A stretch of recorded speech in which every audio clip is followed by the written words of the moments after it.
Ai mendonte se ishte tradhtuar. Por kur e pa atë të jetonte rrugëve me 2 fëmijë, e kuptoi se ishte ai që kishte gabuar. Dhe se 2 jetë po paguanin për heshtjen e tij. Nëse kjo histori ju interesoi, mos harroni të abonoheni në kanalin ton dhe na tregoni nga cili qytet po na ndiqni, duke vazhduar. Shiu i imët që binte mbi Tiranë atë natë të enjtë i shndërronte dritat e ndërtesave në njolla të turbullta në xhamin e makinës së importuar. Admir Halili shikonte nga dritarja pa parë asgjë në të vërtetë, i humbur në mendime që përsëriteshin si një litani e lodhur.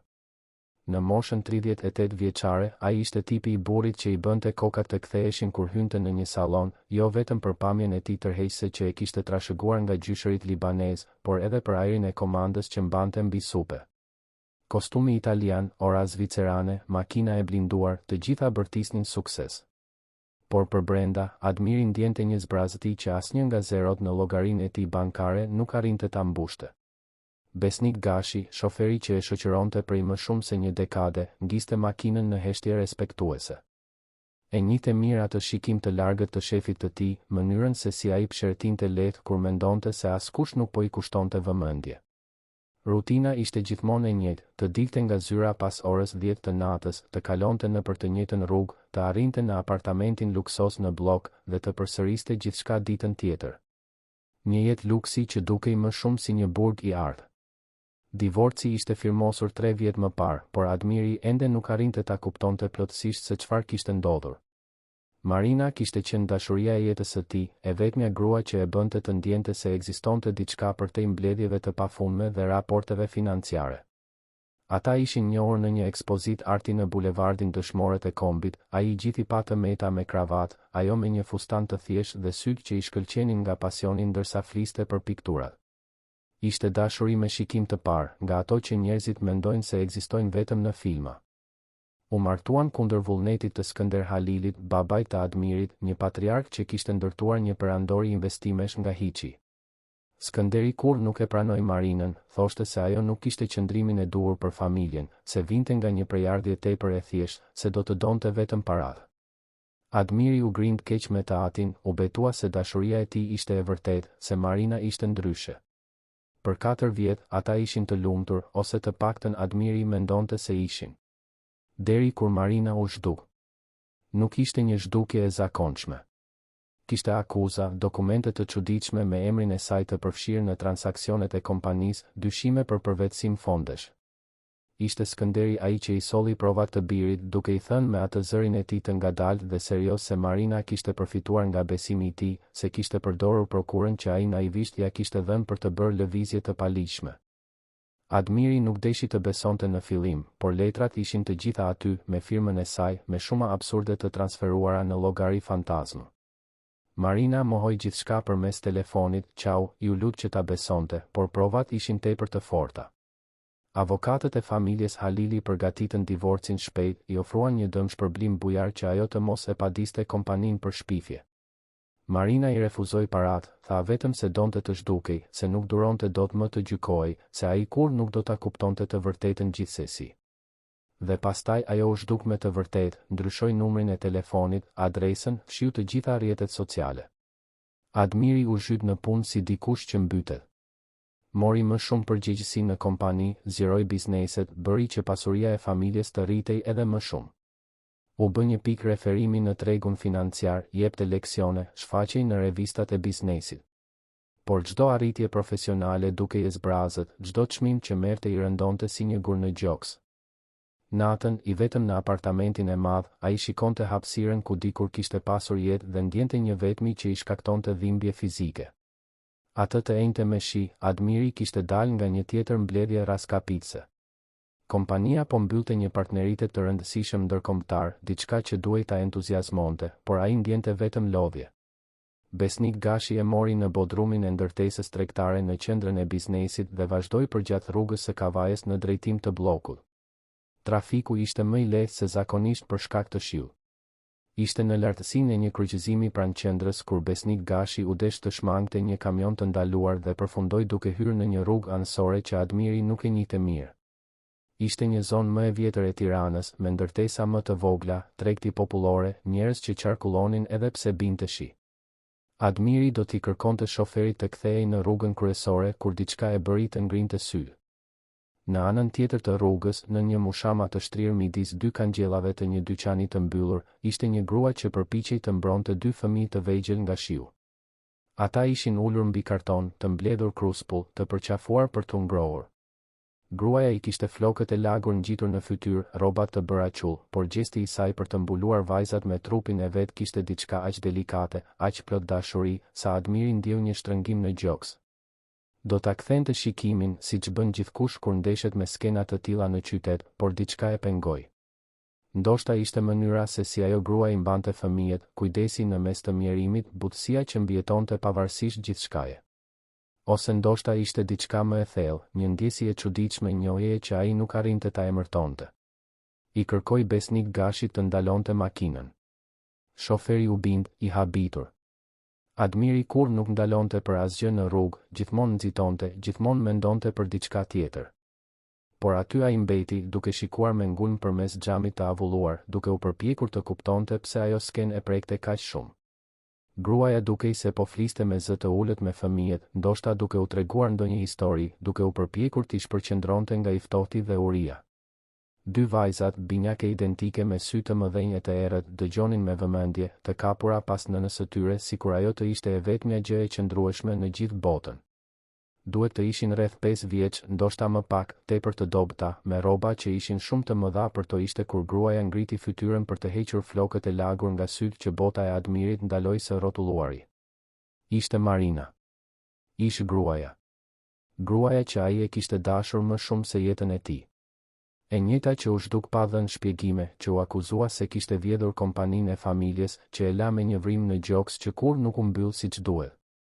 Ishte aty, pak metra larg tij, duke jetuar në rrugë, duke mbrojtur dy fëmijë nga shiu me trupin e saj. Admiri ndjeu duart t'i dridheshin. Zhurma e makinave që kalonin, e njerëzve që flisnin, e gjithë qytetit dukej se u zhduk për një herë. Ekzistonte vetëm ajo pamje e pamundur, Marina e tij, në atë situatë. Ai hapi derën e makinës pa menduar, doli nën shiun e imët që i lagte kostumin e shtrenjtë. Besnik Gashi bërtiti diçka, por Admiri nuk e dëgjoi. Kaloi rrugën pa parë anash, përpaksa nuk u përplas nga një motor, nuk i bëri përshtypje. Sytë e ngulur tek ajo, tek fytyra që i vizitonte ëndrat çdo natë, tek trupi që e njihte përmendësh, por që tani dukej më i vogël, më i brish, më i shkatëruar. Marina e pa. Tmeri që u shfaq në shikimin e saj ishte si një grusht. Nuk ishte habi, nuk ishte trishtim, ishte frikë e pastër. Frikë prej tij. Prej burrit që një ditë e kishte dashur, prej burrit me të cilin premtoi të plakej bashk, prej burrit që duhej të ishte streha e saj e sigurt. Ajo u tërhoq instinktivisht, i tërhoqi dy vajzat më afër, sikur duhej t'i mbronte. Admiri ndaloi 3 metra larg, fjalët i kishin ngecur në fy. Çfarë mund të thoshte? Si mund ta fillonte një bisedë pas 3 vjetësh heshtjeje, pas gjithçkaje që kishte ndodhur, pasi e gjeti në atë situatë që dukej e pamundur? Marina arriti të përshpëriste më në fund, zëri i doli i ngjirur, pothuajse një lutje. Ajo tundi kokën, sikur donte ta fshinte gjithë atë skenë, ta bënte atë të zhdukej me forcën e mendimit. Jo, Admir. Largohu. Të lutem. Dy vajzat shikonin nga njëri tjetri, të hutuara, pa kuptuar se çfarë po ndodhte. Dhe ishte duke i parë ato që Admiri ndjeu se bota i shembej përfundimisht. Sepse ato fëmijë kishin fytyrën e tij. Të njëjtët sy bajame, të njëjtat vetulla të theksuara, të njëjtën formë mjekre. Ishin si një version miniatur i tij, vetëm se femëror, vetëm se akoma më të bukura. Ato janë, filloi ai, por nuk arriti ta mbaronte fjalinë. Marina u ngrit shpejt, duke i ngritur të dyja vajzat në krah me një forcë që dukej e pamundur për dikë aq të dobët. Jo. Ti nuk ke të drejtë. Nuk ke asnjë të drejtë. Prit, Marina, unë vetëm dua të kuptoj. Të kuptosh çfarë? Ajo pothuajse bërtiti, por e kontrolloi zërin për shkak të fëmijëve. Ti e kuptove gjithçka 3 vjet më parë. Ti besove gjithçka që than për mua. Ti më dënove pa më dhënë mundësinë të mbrohesha. Kështu që mos eja tani të shtireshe sikur do të kuptosh diçka. Admiri bëri një hap përpara, ajo bëri 2 hapa prapa, duke mbrojtur vajzat si një luanesh. Njëra nga binjaket filloi të qante lehtë, e frikësuar nga tensioni. Marina e qetësoi me puthje në ball, pëshpërima të buta, por syt nuk ja hiqte Admirit, duke vëzhguar çdo lëvizje të tij. Unë gabova, pranoi ai, zëri ju thye. E di që gabova. Por më lejo të ndihmoj tani.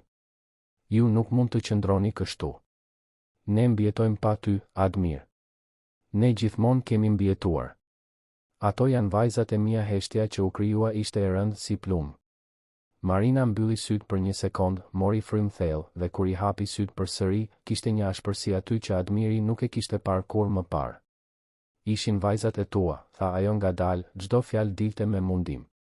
Por ti zgjodhe të besoje se unë isha një kriminale. Zgjodhe të më largoje. Zgjodhe paratë dhe mbiemrin në vend që të më besoje mua. Kështu që jo, Admir. Ato nuk janë të tuat. Janë të mia.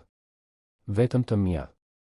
Para se ai të mund të përgjigjej, para se të mund të përpunonte gjithë atë, Marina u kthye dhe doli me vrap nëpër rrugën e lagur, duke mbajtur dy vajzat. Ajo e njihte atë lagje, i dinte rrugicat dhe shkurtoret që një makinë e importuar nuk mund t'i ndiqte. Admiri vrapoi pas saj, i thiri emrin, u pengua në një pellg, përpaksa nuk ra. Besnik Gashi u shfaq pranë tij, duke i kapur krahun, duke u përpjekur ta bënte të kthehej në makinë. Shef, po bëheni qull. Le të kthehemi. Por Admiri nuk mund të ndalonte së shikuari drejt rrugicës së errët ku ishte zhdukur Marina. Në tokë, afër vendit ku ishin ato, ishte një batanie fëmijësh ngjyrë roz, e bërë qull, e harruar në nxitim me sipër. Ai u përkul dhe e mori copën e lagur, e shtrëngoi pas gjoksit sikur të ishte prova se gjithë kjo nuk ishte një deluzion. Pasi u kthye në makinë, Admiri qëndroi në heshtje. Besnik Gashi ngiste pa bërë pyetje, duke respektuar momentin. Kur arritën në ndërtesën në blok, portieri e përshëndeti si gjithmonë, por Admiri mezi ju përgjigj. U ngjit 20 katet deri në apartamentin luksos, hoqi kostumin e lagur dhe u ul në divanin prej lëkure italiane duke mbajtur ende batanien roz. Aty ishte gjithçka që një person mund të ëndërronte të kishte: pamje panoramike e qytetit, mobilje firmato, teknologji e fundit, vepra arti në mure. Por asgjë nga ato nuk kishte jetë. Asgjë nga ato nuk kishte kuptim. Admiri shikoi batanien e fëmijëve të palosur tani në një koltuk dhe kuptoi se për 3 vjet ai kishte jetuar në një gënjeshtër komode. Mendonte se kishte qenë viktim, se ishte braktisur, se kishte bërë gjën e duhur duke u larguar. Por po sikur gjithçka të kishte qenë ndryshe? Po sikur Marina të kishte qenë viktima e vërtetë? Dhe po sikur ato dy vajza, me fytyrën e tij, të ishin bija që ai kur nuk i njohu sepse besoi versionin e gabuar të historisë?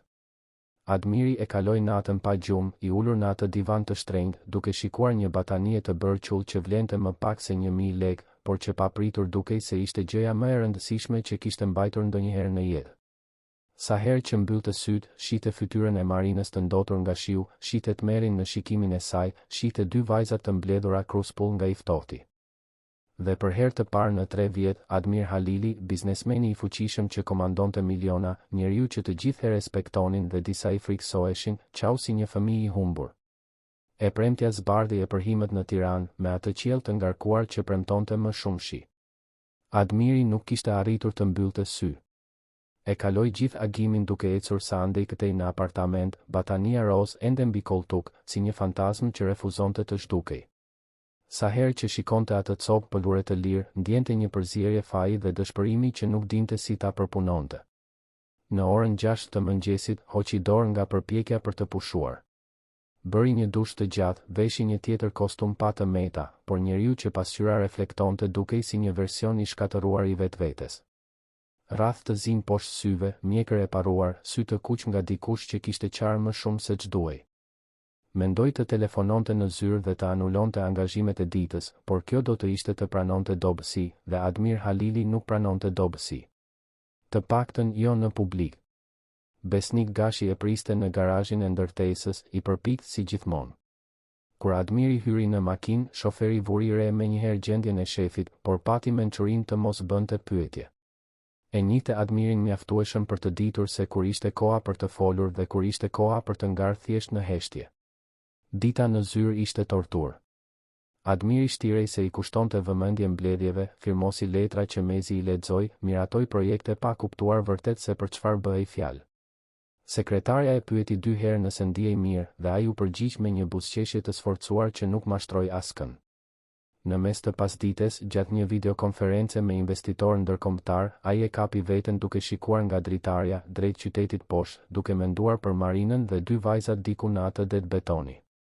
Ishte kur mbledhja mbaroi dhe ai më në fund mbeti vetëm në zyrë që Admiri mori një vendim. Nuk mund ta harronte thjesht atë që pa. Nuk mund t'i kthehej rutinës sikur asgjë të mos kishte ndodhur. I duheshin përgjigje, duhej të kuptonte, duhej t'i gjente përsëri. Por si? Marina e kishte bërë të qartë se nuk donte ndihmën e tij, se nuk donte as ta shite. Nëse ai thjesht shfaqej përsëri, ajo do të ikte sërish. Atëherë mendoi për Besnik Gashin. Shoferi ishte diskret, kishte kontakte në të gjithë qytetin, njëte njerëz që njihnin njerëz. Nëse dikush mund ta ndihmonte të gjente Marinën pa e trembur, ai ishte. Admiri priti fundin e orarit të punës, i kërkoi Besnik Gashit ta çonte në shtëpi, por në mes të rrugës i kërkoi të ndalonte diku në një vend të qetë. Parkuan afër parkut të madh të liçenit artificial në një zonë pak të lëvizur. Admiri doli nga sedilja e pasme dhe u ul në sediljen e përparme, pranë shoferit. Besnik Gashi u habit nga kjo. Në më shumë se 10 vjet punë së bashku, Admiri kur nuk ishte ulur pranë tij. Gjithmonë qëndronte pas, duke ruajtur distancën që kërkonte pozicioni i tij. Zoti Besnik, filloi Admiri, duke përdorur një ton më të afërt që rrallë e përdorte, kam nevojë për ndihmën tënde. Dhe nuk po flas si shef me punonjës. Po flas si një njeri i dëshpëruar që i kërkon ndihmë një miku. Besnik Gashi u kthye nga ai, me sy të vëmendshëm. Flisni, zoti Admir. Ajo gruaja që pam dje. Gruaja me 2 vajzat në rrugë. Ishte gruaja ime. Marina. Shoferit i shpëtoi një pëshertim e lehtë. E imagjinova. Kur ju dolët me vrap në atë mënyrë, dyshova se ishte dikush i rëndësishëm. Ajo jetonte në rrugë, zoti Besnik. Me 2 fëmijë të vegjël. 2 vajza që Admiri ndaloi, zëri ju drodh, që jam i sigurt se janë vajzat e mia. Besnik Gashi qëndroi në heshtje për një moment, duke e përpunuar këtë. Ai e dinte historinë e divorcit të Admirit, dinte për akuzat, për zhdukjen e Marinës. Por kur nuk e kishte imagjinuar se historia mund të kishte këtë zhvillim. Ju doni që unë ta gjej atë, përfundoi Besnik Gashi. Dua. Por pa e ditur ajo se unë kam dërguar dik ta kërkoj. Dua vetëm të di ku është, nëse është mirë, nëse vajzat janë të sigurta. Duhet të kuptoj se çfarë ka ndodhur, zoti Besnik. Duhet ta di të vërtetën. Shoferi mendoi për një moment, duke shikuar duart e tij në timon. Unë njoh disa njerëz që punojnë në shërbimin social, njerëz që merren me banorët e rrugës, strehimoret, gjëra të tilla. Mund të pyes andej këtej me diskrecion. Por nuk do të premtoj rezultat të shpejtë. Admiri tundi kokën, mirënjohës. Çdo gjë që zbulon do të ndihmoj. Në ditët në vijim, Admiri u përpoq të mbante rutinën, por ishte e pamundur të mos mendonte për Marinën gjatë gjithë kohës. Çdo grua që shite në rrugë, çdo fëmijë që kalonte me vrap, gjithçka ia kujtonte ato. Madje kaloi me makinë nëpër zonën ku I kishte parë, por nuk kishte më askënd në atë mushama. Mendoi të dilte t'i kërkonte nëpër strehimoret e qytetit, por Tirana kishte 10 të tilla dhe të shfaqeshe në atë mënyrë mund ta tremte Marinën edhe më shumë. Ishte të martën e javës pasardhëse kur Besnik Gashi u shfaq në zyrë me një zarf kafe nën krah. Admiri ishte në një mbledhje, por kërkoi të ndërpritej sapo pa shoferin në derë. I nxori jashtë drejtuesit që ishin në dhomë, mbylli derën dhe u ul përballë Besnik Gashit me zemrën që I rrite fort. E gjeta, tha shoferi thjesht, duke vendosur zarfin mbi tavolinë. Admiri e hapi me duar që I dridheshin. Brenda kishte disa foto të printuara dhe një letër me një adresë të shkruar me dorë. Fotot ishin nga një strehimore në Laprak, një lagje popullore e Tiranës. Ndërtesa ishte e thjeshtë, me mure të qëruara, hekura në dritare, një obor të vogël me 2 sheme cimentoje të plasaritur. Në njërin nga fotot, Marina shfaqej e mbështetur në një mur, duke mbajtur një pjatë plastike me ushqim. Ishte tepër e dobët, me rrath të zi poshtë syve, por e gjallë. E gjallë. Në fotot e tjera, 2 vajzat luanin në obor. Njëra prej tyre shtynte një makinë lodër të prishur, tjetra mbante vizatime të shubrosura, të dyja qeshnin me atë gëzim të pastër që vetëm fëmijët e kanë. Admiri studioi çdo detaj të atyre fytyrave të vogla. Flokët e errët dhe të drejtë, si të tillë. Sytë bajame, vetullat e theksuara, madje edhe mënyra e të qeshurit ishte e ngjashme. Nuk kishte më dyshim. Ishin vajzat e tij. Vajza që ai kur nuk i kishte mbajtur në krah, që kur nuk e kishin parë baban, që u rritën pa e ditur se kishin dikë që do të jepte gjithçka për to nëse do ta dinte se ekzistonin. Si ja dole? Pyeti Admiri me zë të dobët. Fola me një punonjëse sociale që njoh, shpjegoi Besnik Gashi. Ajo punon në një rrjet strehimoresh. I tregova një foto të Marinës që gjeta në internet nga ato të vjetrat dhe e pyeta nëse dikush i tillë ishte regjistruar diku. U deshën disa ditë, por ajo arriti ta lokalizonte. Marina po jeton në këtë strehimore prej rreth 2 muajsh. Para kësaj, duket se ka qëndruar vërtet në rrugë për një farë kohe. Po vajzat? Si janë? Sipas punonjëses sociale, ato janë të qeta, të edukuara, por shihet se kanë kaluar vështirësi. Janë nën peshë, u është dashur ndjekje mjekësore kur kanë ardhur. Marina punon duke bërë disa punë të vogla pastrimi dhe rrobaqepësie për të ndihmuar në strehimore, në këmbim të mundësisë për të qëndruar aty me vajzat. Është një vend i ndershëm që vërtet përpiqet të ndihmojë familjet. Admiri mbylli sytë, duke u përpjekur të kontrollonte emocionin që kërcënonte të shpërthente. 2 muaj në strehimore. Dhe para kësaj, sa kohë në rrugë? 3 vjet që kur ajo u zhduk. 3 vjet që mund të kishin qenë krejtësisht ndryshe nëse ai nuk do të kishte besuar kaq lehtë në akuza. Nëse do të kishte luftuar për të, nëse do të kishte kërkuar prova reale, nëse do t'i kishte besuar dashurisë që kishin. Duhet të shkoj atje, tha Admiri, i vendosur. Besnik Gashi hezitoi. Jeni i sigurt, zotëri? Pas asaj që ndodhi ditën tjetër, ajo mund të mos doj t'ju shoh. E di. Por nuk mund të rri pa bërë asgjë. Nuk mund t'i lënë atë situatë duke e ditur se unë mund të ndihmoja. Po nëse ajo e refuzon ndihmën tuaj përsëri? Admiri shikoi fotot e vajzave duke memorizuar çdo detaj. Atëherë të paktën do të kem provuar. Të paktën ato do ta dinë se unë ekzistoj, se unë interesohem. Nuk mund ta ndryshoj të kaluarën, zoti Besnik, por mund të përpiqem të rregulloj të tashmen. Të shtunën në mëngjes, Admiri i kërkoi Besnik Gashit ta çonte në laprak. E ndërroi kostumin me rroba më të thjeshta, një palë xhinse dhe një këmishë të çelët, duke u përpjekur të dukej më pak frikësues. Por kur arritën përballë strehimores, ai ndjeu se guximi po e linte. Ishte një ndërtesë 3-katëshe, me një tabelë të vogël përpara që e identifikonte si qendra sociale Shën Klara. Dera ishte e hapur, njerëz hynin e dilnin, fëmijë vraponin në oborrin e brendshëm. Doni të vi me ju? Ofroi Besnik Gashi. Admiri tundi kokën. Këtë duhet ta bëj vetëm. Zbriti nga makina, kaloi portën e hekur dhe hyri në strehimore. Një grua rreth të 50-ave, me flokë të thinjur të lidhur bisht, u shfaq në korridor. Ajo mbante një përparse me emrin e qëndisur, Besa. Mund t'ju ndihmoj? Pyeti ajo, me butësi por me kujdes. Unë, Admiri u përmbajt, kam ardhur të vizitoj dikë. Marina Krasniqin dhe vajzat e saj. Besa e studioi për një moment. Jeni i afërm?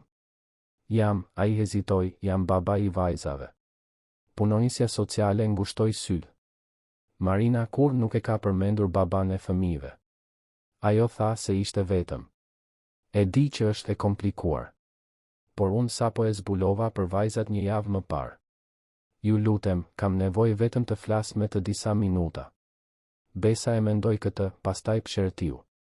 Do ta pyes nëse dëshiron t'ju pres. Por nëse ajo thot jo, ju do të duhet ta respektoni. Do ta respektoj, premtoi Admiri. Punonjësja sociale e la të priste në korridor, shkoi në fund të ndërtesës. Admiri qëndroi aty duke dëgjuar zhurmën e fëmijëve që luanin, erën e ushqimit që përgatitej në kuzhinën e përbashkët, zërat që flisnin në dhomat e katit të sipërm. Ishte një vend i thjeshtë, por kishte jetë, kishte ngrohtësi njerëzore, kishte diçka që apartamenti i tij luksos kur nuk e kishte pasur. Ishte kur një top gome i kuq u rrokullis deri te këmbët e tij që gjithçka ndryshoi.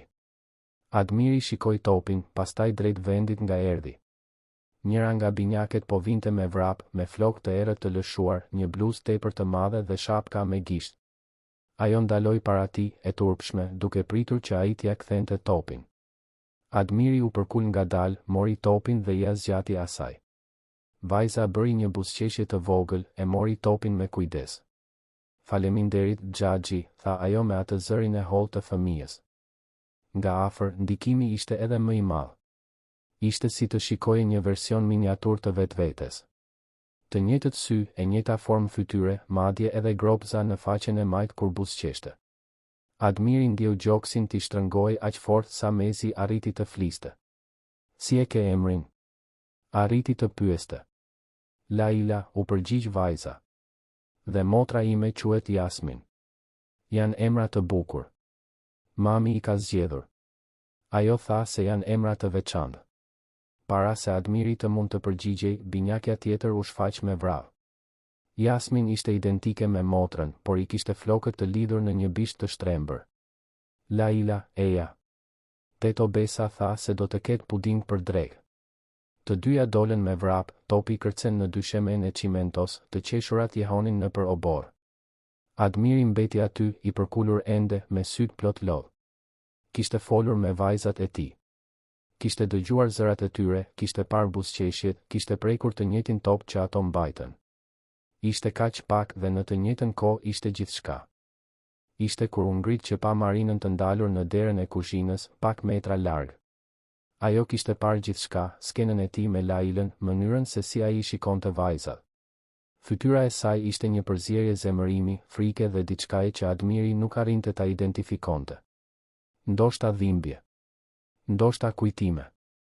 Marina, filloi ai, duke bërë një hap përpara. Ajo ngriti dorën, duke i bërë shenjë të ndalonte. Jo. Ti nuk ke të drejtë të jesh këtu. Unë vetëm doja të flisnim. Ne nuk kemi më asgjë për të folur. Ti vendose gjithçka 3 vjet më parë. Unë isha gabim. Heshtja që u krijua ishte e rëndë.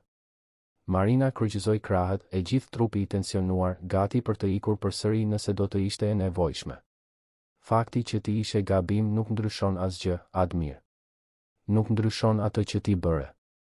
Nuk ndryshon atë që unë kalova. Dhe definitivisht nuk ndryshon faktin se ti ma shkatërove jetën. Nuk e dija, Marina. Betohem që nuk dija asgjë për këtë. Për vajzat, për faktin që ti ishe në këtë situatë. Po ta dije, çfarë? Ajo pothuajse bërtiti, por e kontrolloi volumin për shkak të fëmijëve. Do të më kishe besuar? Do të kishe qëndruar në anën time? Apo do të kishe zgjedhur baban tënd dhe parat përsëri? Pyetja mbeti në ajër, e dhimbshme dhe e vërtetë. Admiri nuk kishte përgjigje. Sepse ai e dinte, thellë, se edhe po ta dinte për shtatzënin në atë kohë, me siguri do të kishte besuar ende te babai, do të kishte zgjedhur ende sigurinë e provave të dokumentuara kundër fjalës së Marinës. Dua t'i njoh vajzat, tha ai më në fund. Të lutem. Vetëm kaq. Më lejo të jem baba i tyre. Ti nuk je baba i tyre, u përgjigj Marina, zëri i dridhej. Baba nuk është ai që ka të njëjtin gjak. Baba është ai që qëndron, që kujdeset, që vë ushqim në tryez edhe pse është pak. Ti je vetëm një burr i pasur që ato nuk e njohin dhe që nuk kanë nevojë ta njohin. Ato meritojnë ta dinë se kanë një baba.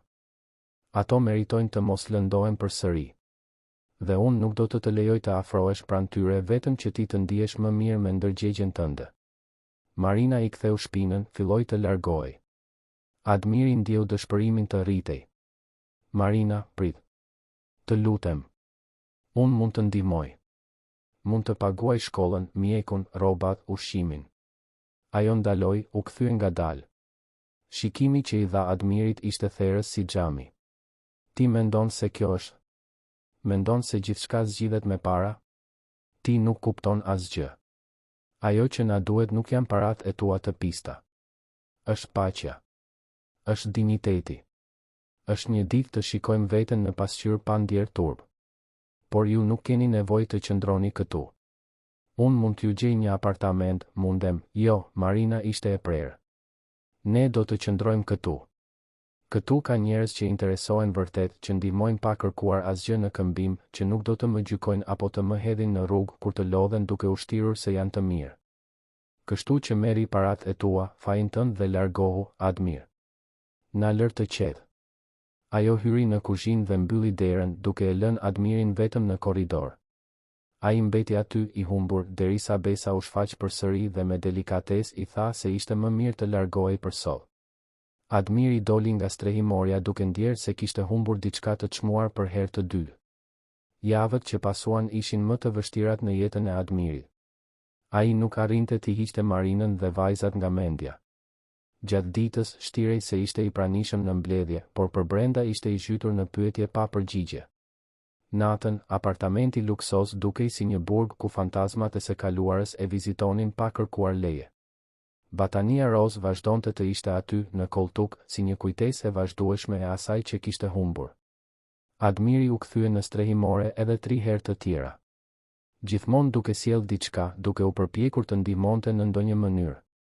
Një herë solli lodra për fëmijët, herën tjetër solli pako ushqimore për kuzhinën e përbashkët.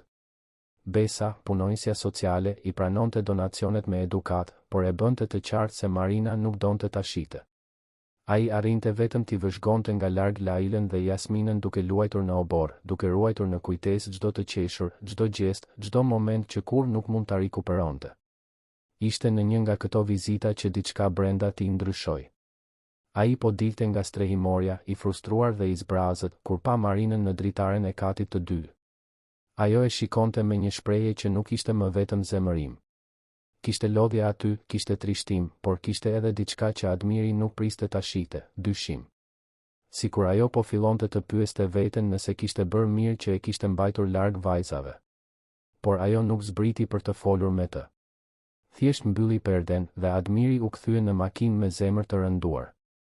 Atë natë, vetëm në zyrën e kompanisë, Admiri mori një vendim. Nëse Marina nuk do t'i jepte përgjigje, ai duhej t'i kërkonte vetë.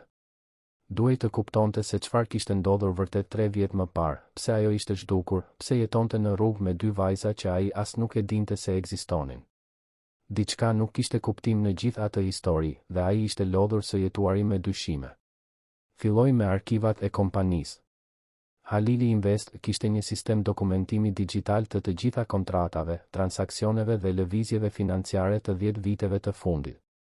Admiri kishte akses të plotë si zëvendës president, por kur nuk e kishte përdorur atë privilegj për të hetuar të kaluarën e tij. Tani, megjithatë, nuk kishte më zgjidhje. Kaloi orë të tëra duke lundruar nëpër arkivat e kohës së ndarjes. Kërkoi për çdo përmendje të emrit të Marinës, çdo transaksion që mund të shpjegonte akuzat për përvetësim fondesh. Ishte në një dosje të quajtur Blerje Strategjike 2021 që gjeti diçka të çuditshme. Kishte një kontratë për blerjen e tokave në një zonë rurale të Shqipërisë, një operacion prej gati 20 milion eurosh. Dokumenti ishte firmosur nga 3 persona, Skënder Halili, drejtori financiar i asaj kohe, dhe Marina Krasniqi si prokurore. Admiri rudhi vetullat. Marina kur nuk kishte pasur një post formal në kompani. Ajo ishte diplomuar për arte pamore, jepte mësim pikture në një ëyqë. Pse do të kishte firmosur si prokurore në një operacion milionësh? Ai vazhdoi të hetonte dhe gjeti më shumë dokumente të ngjashme. Transferta bankare, kontrata investimi, lëvizje të dyshimta, të gjitha me firmën e supozuar të Marinës që autorizonte operacione që ajo as nuk duhej t'i njihte. Por kur mori dokumentet origjinale në arkivin fizik dhe filloi t'i krahasonte me shënime të vjetra që Marina i linte gjatë martesës, e vërteta filloi të dilte në shesh. Shkrimi ishte ndryshe. Krejtësisht ndryshe. Shënimet e Marinës kishin një kaligrafi delikate, me shkronja të rrumbullakta dhe të vogla. Firma në dokumentet e kompanisë ishte e fortë, e shpejtë, pothuajse mashkullore. Admiri ndjeu tokën t'i zhdukej nën këmbë. Ajo nuk ishte firma e Marinës. Dikush e kishte falsifikuar. Por kush? Dhe pse? I duheshin më shumë informacione. Ju kujtua Anila Dervishi, kontabilistja që kishte punuar në kompani për vite me radhë dhe ishte larguar në mënyrë misterioze menjëherë pas divorcit. Në atë kohë, baba i tha se ajo kishte dhënë dorëheqjen për t'u kujdesur për familjen, por Admiri kur nuk e kishte hetuar siç duhet. Tani, megjithatë, Anila mund të kishte përgjigje. U deshën 2 ditë për ta gjetur. Anila punonte tani në një kompani të vogël kontabiliteti në Durrës. Admiri I telefonoi, I shpjegoi se duhej të fliste për një çështje private dhe caktoi një takim në një kafene diskrete në qendër të qytetit. Kur u takuan një pasdite të mërkure, Anila dukej nervoze. Ajo ishte rreth 45 vjeç, me flokë gështenjë të lidhur topuz, syze me skele të hollë. Porositi një kafe dhe qëndroi duke e përzierë në filxhan për një kohë para se të fillonte të fliste. E dija se një ditë do të vije të më kërkoje, tha ajo me zë të ulët. E dija se herët avon e vërteta do të donte të dilte. Çfarë di, Anila? Pyeti Admiri, duke u përpjekur të kontrollonte ankthin. E di se çfarë I ndodhi Marinës. E di pse u zhduk. Dhe e di se kush e kurdisi gjithçka. Admiri ndjeu zemrën t'i rritë fort. Më trego gjithçka. Të lutem. Anila mori frym thellë, si dikush që përgatitet të rrëfejë një krim. Gjithçka filloi në vitin 2020. Babai yt, Zoti Skënder, po mbyllte atë operacionin gjigant të blerjes së tokave në fshat. Ishte një biznes I mirë, por kishte një problem. Një pjesë e parave vinte nga investitorë të dyshimt, njerëz që tatimet I kishin në nënvëzhgim. Babai yt duhej të maskonte origjinën e këtyre fondeve, kështu që krijoi një sër kompanish fantazm dhe përdori kontrata false për të justifikuar transfertat. Por që kjo të funksiononte, I duhej një kokë turku, dikush që të shfaqej në dokumente si përgjegjës nëse gjërat do të shkonin keq. Dhe ai zgjodhi Marinën. Admiri ndjeu të përziera. Si? Ai falsifikoi firmën e saj në prokura, në kontrata, në autorizime transferte. Përdori faktin që ajo ishte gruaja jote, që kishte besim te familja, për të vendosur emrin e saj në gjithçka. Unë u përpoqa ta paralajmëroja në atë kohë, betohem që u përpoqa. Shkova te babai yt dhe I thash se kjo ishte gabim, se Marina nuk dinte asgjë, se ajo mund të shkonte në burg për shkak të kësaj. Dhe çfarë tha ai? Anila shikoi duart e saj. Ai tha që të mos shqetësohesha, se gjithçka ishte nën kontroll, se Marina kur nuk do ta merrte vesh. Tha se nëse unë vazhdoja të bëja pyetje, do ta humbisja punën dhe kur më nuk do të mund të punoja askund. U friksova, Admir. Kam 2 fëmijë për të rritur vetëm, nuk mund ta humbisja atë rrogë.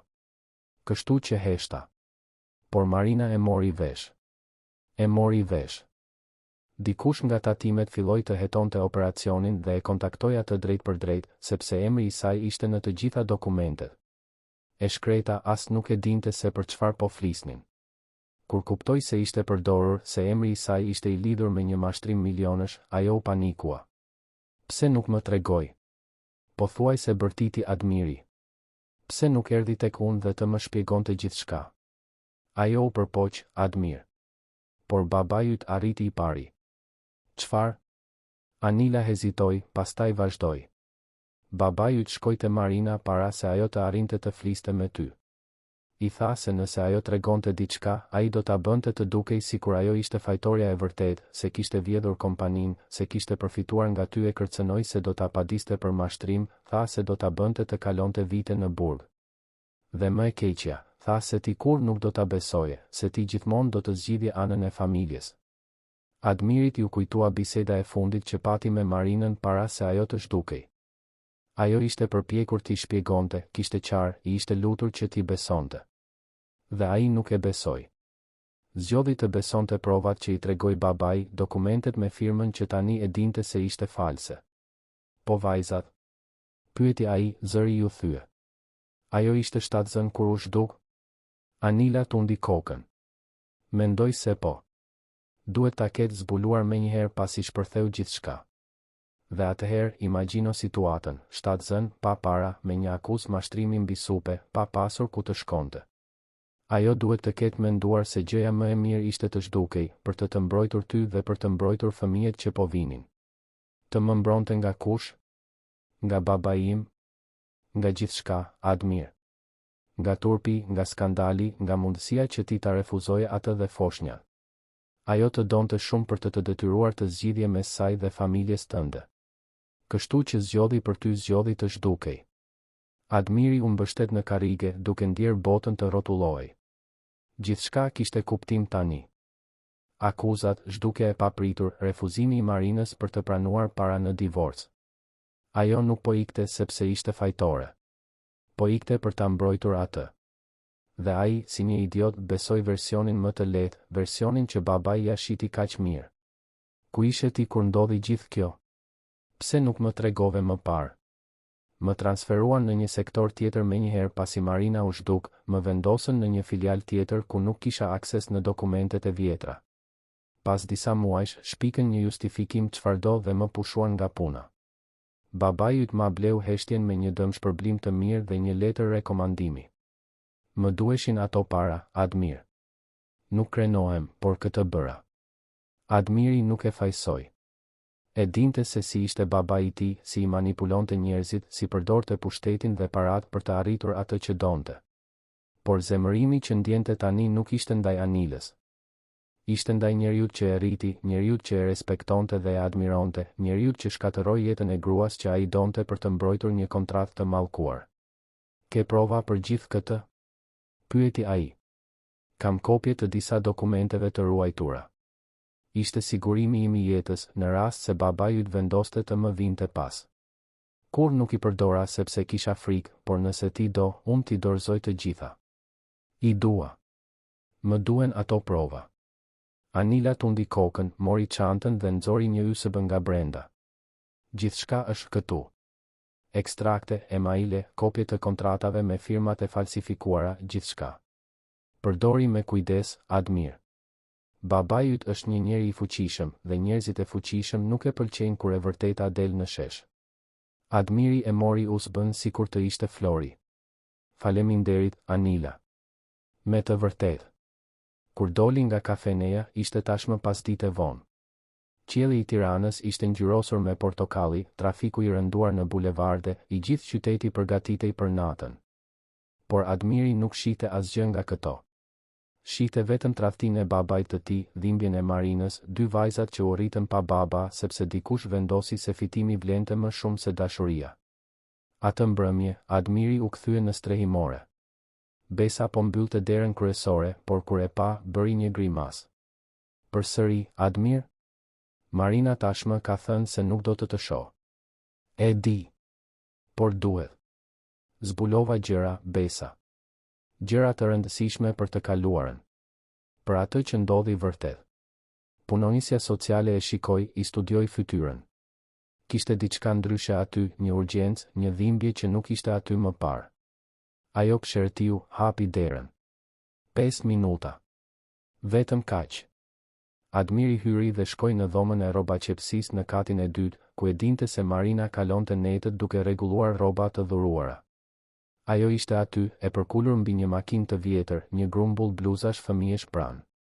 Kur dëgjoi hapat, ngriti kokën. Shpreha i ndryshoi menjëherë nga lodhje në irritim. Të kërkova të mos ktheheshe, tha ajo, pa i hequr syt nga puna. E di se çfarë ndodhi, foli Admiri me zë të prerë. E di për falsifikimin, e di për kërcënimet e babait tim, e di gjithçka. Marina ndaloi së qepuri.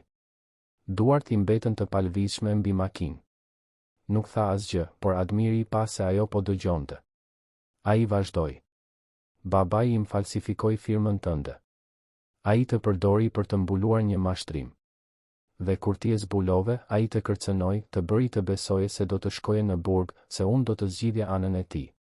Dhe unë ndaloj, zëri ju thye, dhe unë isha aq idiot sa ta besoja atë në vend që të besoja ty. Marina u ngrit ngadalë, u kthye nga ai. Syti kishte të kuq, por jo nga të qarat. Ishte zemërim. Zemërim i akumuluar prej 3 vjetësh. Dhe çfarë do tani, Admir? Një çmim që më në fund zbulove të vërtetën? Duartrokitje sepse kuptove që të manipuluan? Dua të kërkoj falje. Falja nuk paguan qiran. Falja nuk vë ushqim në tryez. Falja nuk fshin 3 vjet vuajtje. E di. Por dua të përpiqem ta rregulloj. Dua ta denoncoj baban tim, dua të pastroj emrin tënd, dua t'i marr përsipër vajzat e mia, vajzat e tua, përsëriti Marina me hidhërim. Tani janë vajzat e tua. Ku ishe ti kur unë isha 7 zën dhe jetoja në një dhomë pa dritare? Ku ishe ti kur ato lindën dhe unë duhej të lindja vetëm në një spital publik? Ku ishe ti kur Jasmin u sëmur dhe unë duhej të zgjidhja mes blerjes së ilaçeve apo ushqimit? Nëse do të ishit në vendin e Admirit, do ta kishit përballur baban tuaj për një të vërtetë që do të ndryshonte gjithçka, apo do ta kishit lënë të kaluarën të varrosur? Na tregoni në komente. Nuk e dija, Marina. Betohem për gjithçka që nuk e dija. Dhe kjo ndryshon diçka? Padituria nuk të shfaqson, Admir. Ti zgjodhe të mos më besoje kur unë kisha më shumë nevojë. Zgjodhe versionin e lehtë, versionin që të linte rehat. Ke të drejtë.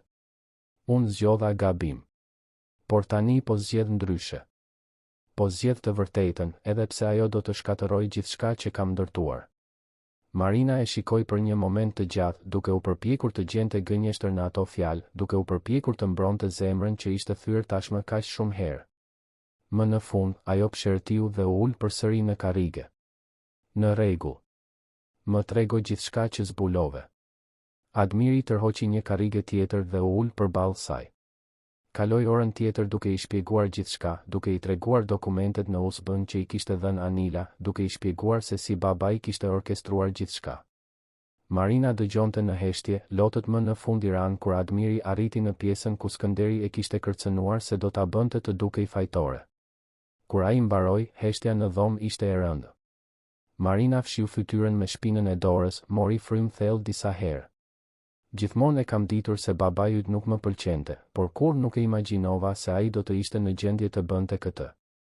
Të ma shkatëronte jetën në këtë mënyrë. As unë, pranoi Admiri. E kalova gjithë jetën duke e admiruar, duke dashur të isha si ai, duke menduar se ai ishte një shembull. Dhe tani zbuloj se ai është një kriminal që nuk I intereson asgjë përveç parave. Çfarë do të bësh me këto informacione? Admiri e shikoi në sy, I vendosur. Do të shkoj në polici. Do t'i dorëzoj të gjitha, do t'i denoncoj mashtrimet, do të bëj që emri yt të pastrohet. Dhe nëse kjo do të thotë që kompania do të shembet, që mbiemri Halili do të lidhet me skandal në vend të suksesit, atëherë le të jetë. Unë nuk do të mbaj më gënjeshtra. Marina u duke habitur nga kjo. Po babai yt, ti e di se kjo mund ta shkatërrojë atë. Ai të shkatërroj ty I pari. Shkatërroj jetët tona, shanset tona për të qenë të lumtur, për t'i rritur vajzat tona së bashku.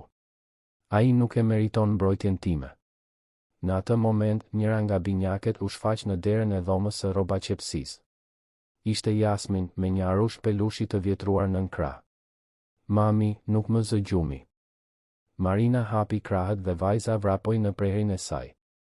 Admiri shikoi atë skenë, vajzën e tij duke u ngushëlluar nga nëna, dhe ndiu një dhimbje aq të madhe sa mezi arriti të merrte frym.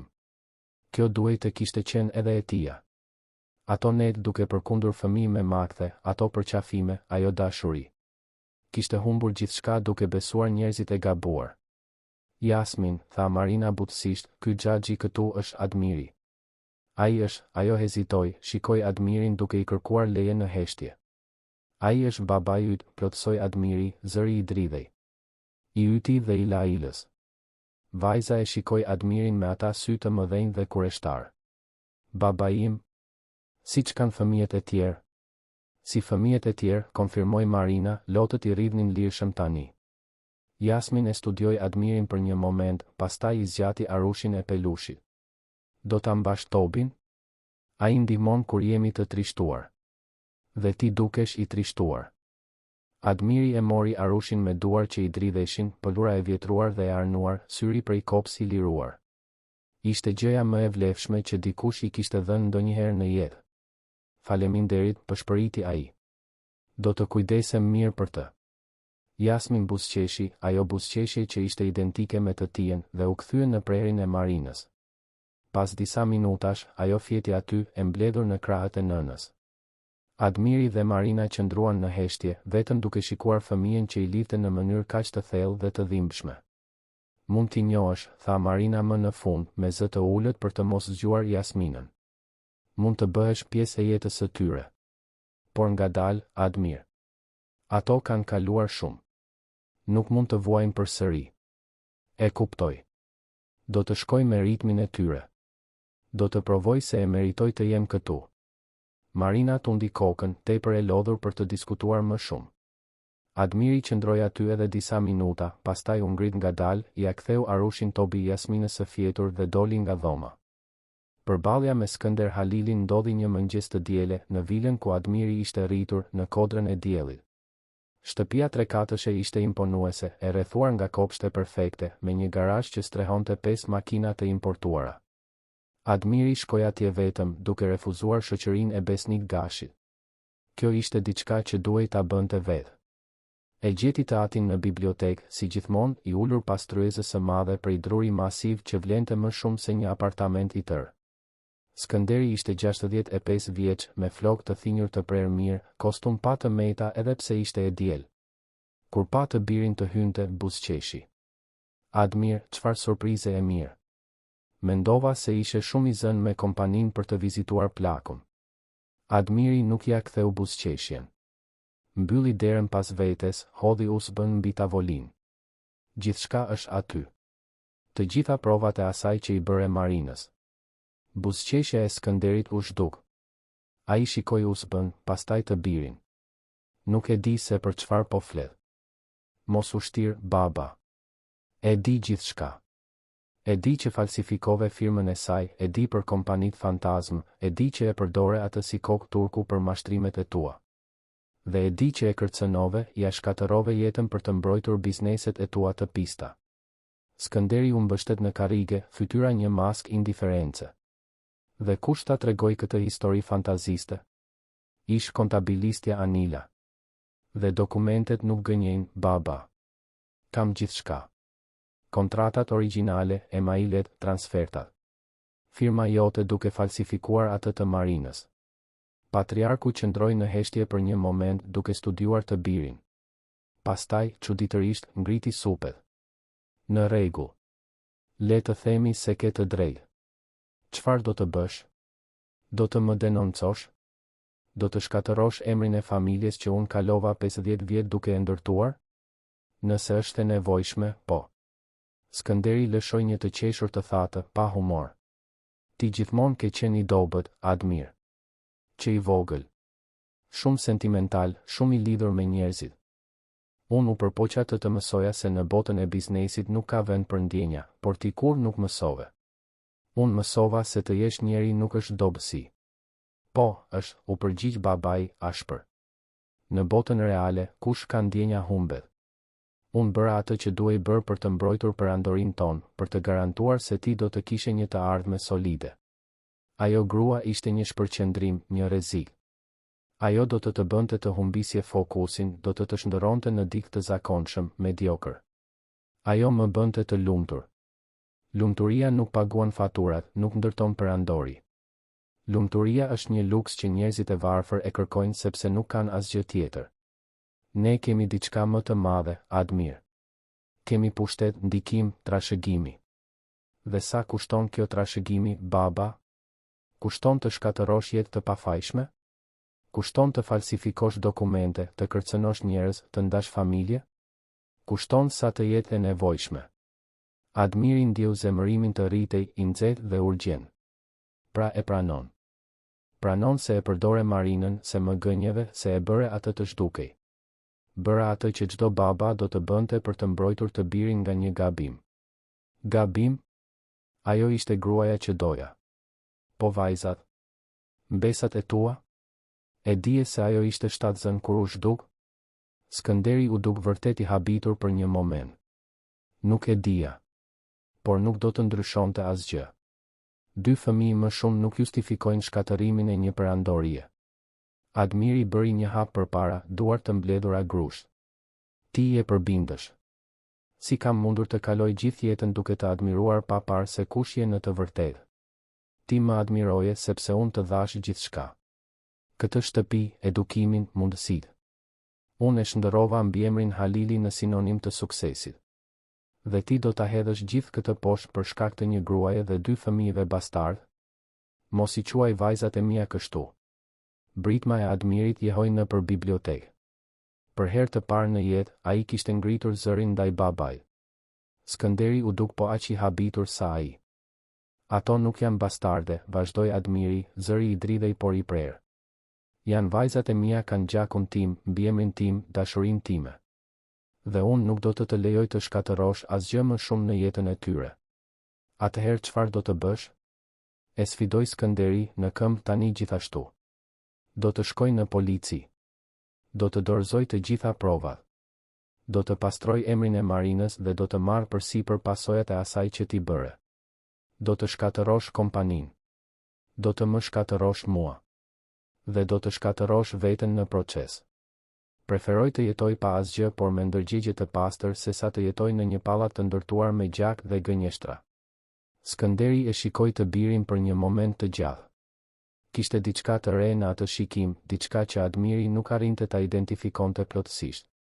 Ndoshta ishte respekt, ose ndoshta ishte thjesht pranimi se kishte humbur kontrollin mbi të birin përgjithmonë.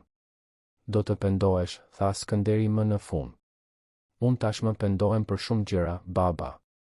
Por të bëj gjën e duhur këtë herë nuk do të jetë njëra prej tyre. Admiri doli nga vila pa shikuar prapa. Në parking, i ulur brenda makinës, ai ja lejoi vetes të dridhej, të qante, të shkrihej për disa minuta. Pastaj fshiu fytyrën, ndezi motorin dhe u nis për në komisariatin më të afërt. Ditët që pasuan ishin kaotike. Denoncimi i Admirit hapi një hetim të gjerë policor. Mediat e kapën historinë dhe e shndërruan në një skandal kombëtar. Djali denoncon baban për mashtrim milionësh. Biznesmeni i njohur akuzon patriarkun e familjes për falsifikim. Titujt e gazetave nuk pushonin. Admiri u thirr për të dëshmuar, i u përgjigj pyetjeve për orë të tëra, dorëzoi të gjitha dokumentet që kishte. Halili Invest u hetua nga kokat e këmbët. U zbuluan krime të tjera, skema të tjera dolën në drigë. Punonjës u pushuan nga puna, kontrata u anuluan, vlera e aksioneve ra në pikën më të ulët. Perandoria që Skënderit ju desh 50 vjet për ta ndërtuar u shemb brenda pak javësh. Marina gjithashtu u thirr për të dëshmuar. Me provat që Admiri ofroi, pafajësia e saj u bë e qartë. Akuzat kundër saj u tërhoqën, emri i saj u pastrua zyrtarisht. Kur ajo doli nga komisariati dhe gjeti një turm të vogël gazetarësh në derë, Admiri ishte aty duke e pritur. Ai hapi rrugën mes kamerave, i ofroi krahun dhe së bashku përballuan blicet dhe pyetjet. Në mes të gjithë atij kaosi, Skënder Halili pësoi një kolaps. Stresi i hetimit, ekspozimi publik, tradhtia e të birit, gjithçka ishte tepër për zemrën e patriarkut të vjetër. Ai u shtrua në reanimacionin e një spitali privat dhe mjekët thanë se prognoza nuk ishte e mirë. Admiri e vizitoi të atin një herë të fundit. Skënderi ishte i brisht në shtratin e spitalit, i lidhur me tuba dhe makineri, një hije e njeriu të fuqishëm që kishte qenë gjithmonë. Kur pa të birin të hynte, u përpoq të buzëqeshte, por shpreha i doli e shtrembër, e lodhur. Ti fitove, tha ai me vështirësi. Shkatërove gjithçka që ndërtova. Admiri tërhoqi një karrige dhe u ul pranë shtratit. Nuk ishte çështje fitoreje, baba. Ishte çështje të bëje gjën e duhur. Dhe ja vlejti? Të humbisje gjithçka? Të bëheshe objekt talljeje? Unë nuk humba gjithçka. Fitova 2 vajza. Fitova shansin të shikohem në pasqyrë pa ndjer turp. Fitova mundësinë të rindërtoj jetën time mbi të vërteta në vend të gënjeshtrave. Skënderi mbylli syt, një lot i vetmuar i rodhi nëpër fytyrën e plakur. Unë vetëm doja që ti të ishe krenar për mua. Unë isha krenar për njeriun që mendoja se ishe, u përgjigj Admiri me sinqeritet. Për baban që më mësoi të punoja fort, që më tregoi vlerën e këmbënguljes. Por nuk jam krenar për njeriun që zbulova se ishe në të vërtetë. Për atë që i përdorte njerëzit dhe i hidhte tutje kur nuk i duheshin më. Unë bëra gjithçka për ty, ti bëre gjithçka për pushtet. Dhe në fund, pushteti nuk të dha asgjë përveç vetmisë. Skënderi hapi syt përsëri, shikoi të birin. Më fal? Admiri mendoi për pyetjen. Mendoi për Marinën që jetonte në rrugë, për binjakët që kalonin të ftohtë e uri, për 3 vjet dhimbje që mund të ishin shmangur. Një ditë, ndoshta. Por ende jo. Patriarku tundi kokën duke pranuar përgjigjen. Para se Admiri të dilte, ai e thiri një herë të fundit. Admir. Kujdesu mirë për to për vajzat. Ato janë trashëgimia e vërtetë. 3 ditë më vonë, Skënder Halili ndëroi jetë gjatë natës. Varrimi ishte i vogël, pa bujë, shumë ndryshe nga çdo të kishte qenë nëse skandali nuk do të kishte ndodhur. Admiri qau, jo për baban që humbi, por për marrëdhënien që ata kur nuk e patën vërtet, për iluzionin që më në fund u shpërbë. Në testament, zbuloi se ishte trashëgimtari i vetëm. Gjithçka që kishte mbetur nga pasuria e familjes tani i përkiste atij.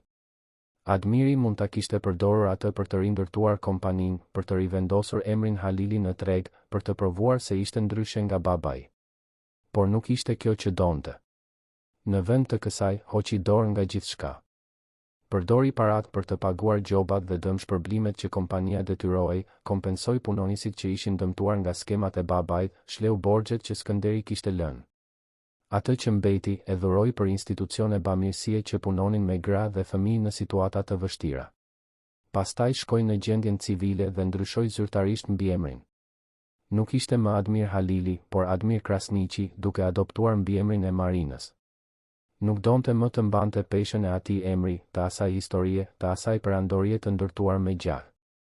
Paralelisht, marrëdhënia e tij me Marinën dhe binjaket por i ndërtohej ngadalë.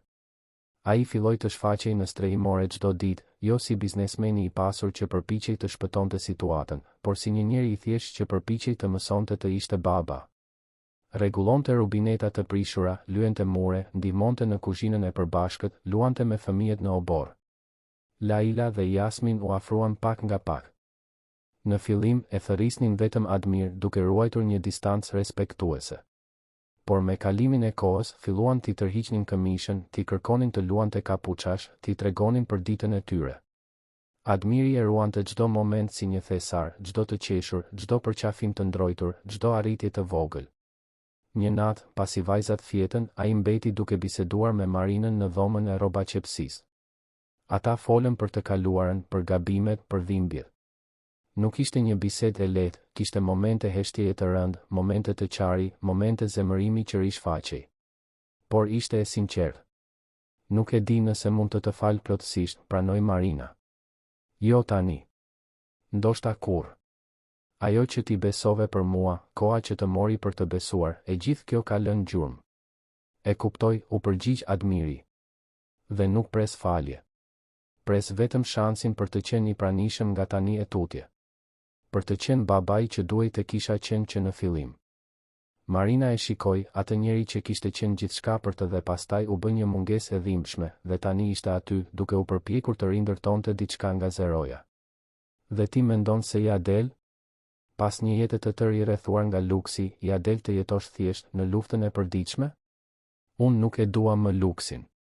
Dua të zgjohem duke e ditur se ajo që kam është e ndershme. Dua t'i shikoj vajzat e mia pa ndjer turp se nga kanë ardhur parat që paguajnë gjërat e tyre.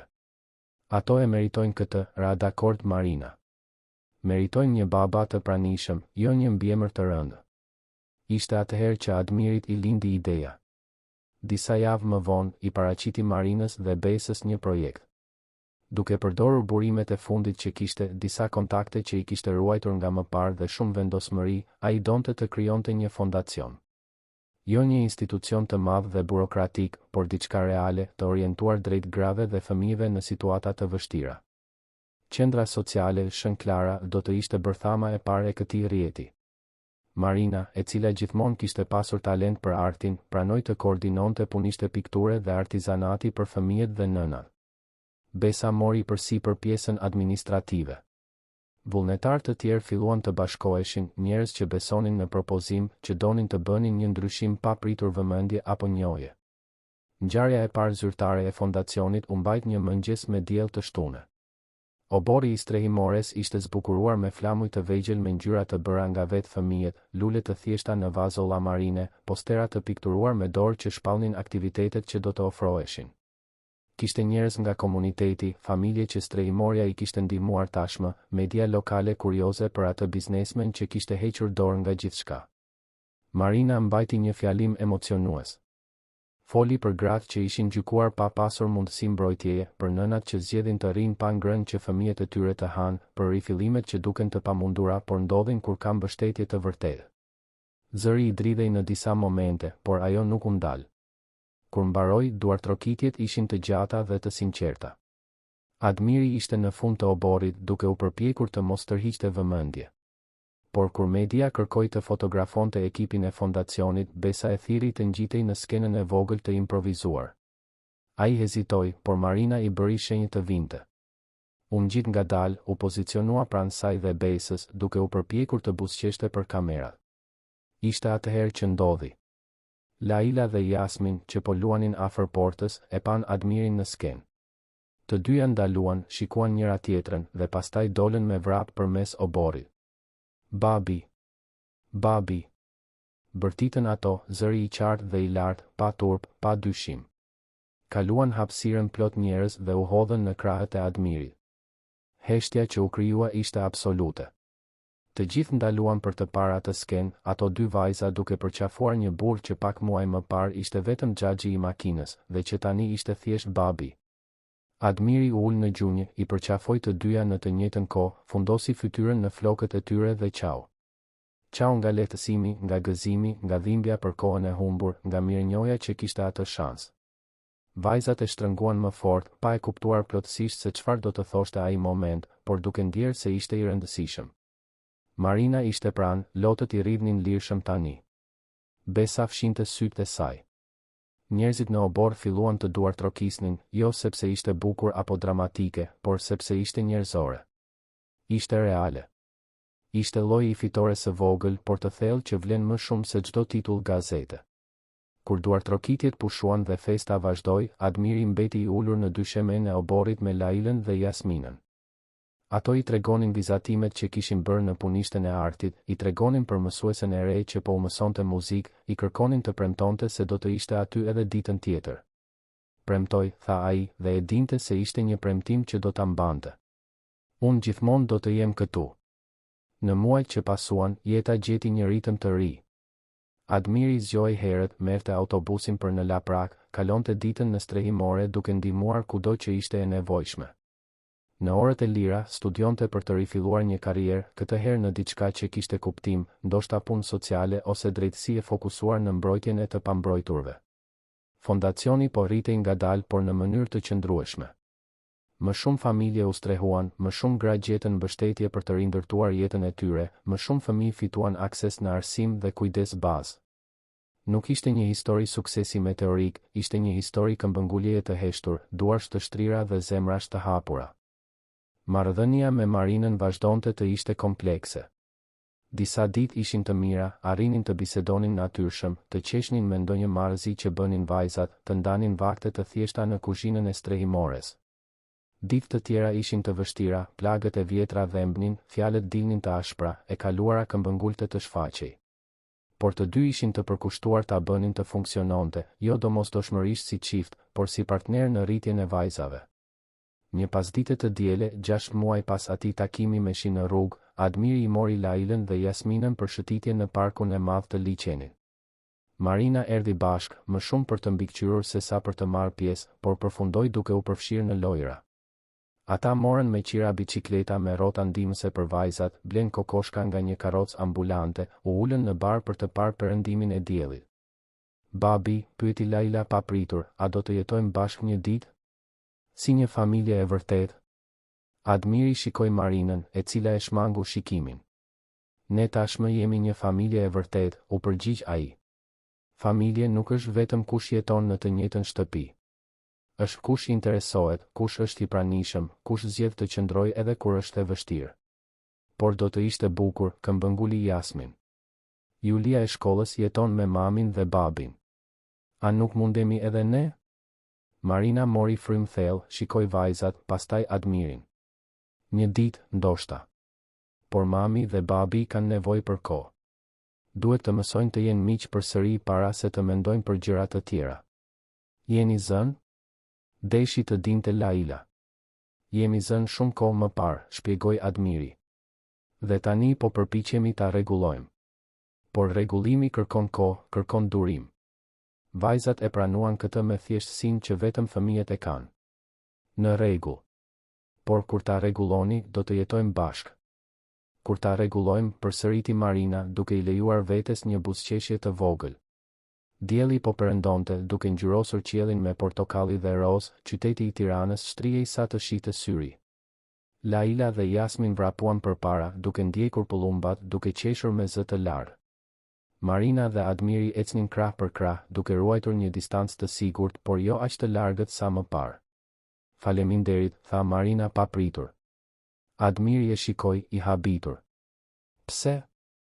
Që nuk hoqe dorë. Që luftove për të vërtetën. Që je këtu tani, duke u përpjekur të jesh babai që ato meritojnë. Unë të falenderoj ty që më dhe këtë shans. Që nuk më largove prej tyre për gjithmonë, siç do ta kisha merituar. Askush nuk meriton të humbas fëmijët, Admir. As ai që gabon. Ata vazhduan të ecnin dhe për herë të parë pas shumë kohësh, Admiri ndjeu diçka të ngjashme me paqen. Nuk ishte lumturi e plot, nuk ishte fund për allash, ishte thjesht ndjesia e të qenit në vendin e duhur, duke bërë zgjedhjet e duhura, duke ndërtuar diçka të vërtetë. Pesha e mbiemrit Halili kishte mbetur pas, e varrosur bashkë me të atin dhe me perandorin që kur nuk ishte vërtet e tia. Gënjeshtrat ishin demaskuar, të vërtetat kishin dalë në dritë dhe ajo që kishte mbetur ishte e thjesht por e thellë. Një burr që përpiqej të ishte më i mirë, një grua që mësonte të besonte përsëri, dy vajza që zbulonin se çdo të thotë të kesh një baba të pranishëm. Atë pasdite të ardhmë në park, ndërsa Laila dhe Jasmin vraponin përpara duke bërtitur nga gëzimi, Admiri më në fund kuptoi atë që babai i tij kur nuk arriti ta kuptonte, se pasuria e vërtet nuk ishte te zerot e llogarisë bankare. Nuk ishte të mbiemri që hapte dyer, nuk ishte të pushteti që i bënte njerëzit të përkuleshin. Pasuria e vërtet ishte të ato të qeshura fëminore që jehonin në përpark, ishte të mundësia për të rifilluar edhe pasi gjithçka ishte shembur, ishte të guximi për të zgjedhur të vërtetën edhe kur gënjeshtra ishte më komode. Ishte të mund të ecje me kokën lart duke e ditur se ajo që kishe ndërtuar ishte e ndershme, se njerëzit përreth teje ishin aty me zgjedhje dhe jo me detyrim, se dashuria nuk duhej bler apo negociuar sepse jepej lirisht. Admir Krasniqi nuk ishte më biznesmeni i fuqishëm që komandonte miliona. Ishte thjesht një njeri i zakonshëm, me një jetë të thjeshtë, një punë të ndershme dhe dy vajza që e thërrisnin babi. Dhe për herë të parë në jetë, kjo ishte më se e mjaftueshme. Ishte gjithçka. Të dashur dëgjues, shpresojmë që historia e Admirit dhe Marinës të ketë prekur zemrat tuaja. Nëse jeni emocionuar me këtë udhëtim rifillimi, shpengimi dhe dashurie që Këmbëngull të mbijetoj, klikoni butonin pëlqej, abonohuni në kanal dhe na tregoni në komente se çfarë ju preku më shumë në këtë histori. Ishte guximi i Admirit për të përballur baban e tij? Ishte forca e Marinës për të mbrojtur vajzat edhe kur gjithçka dukej e humbur? Apo ishte momenti kur Laila dhe Jasmin më në fund e quajtën atë babi? Çdo ditë, ne sjellim histori intensive si kjo, që zbulojnë anën më të thellë të shpirtit njerëzor, që na bëjnë të reflektojmë mbi zgjedhjet tona dhe mbi atë që ka vërtet rëndësi në jetë. Ju presim në episodin e ardhshëm me një tjetër histori që do të luajë me emocionet tuaja.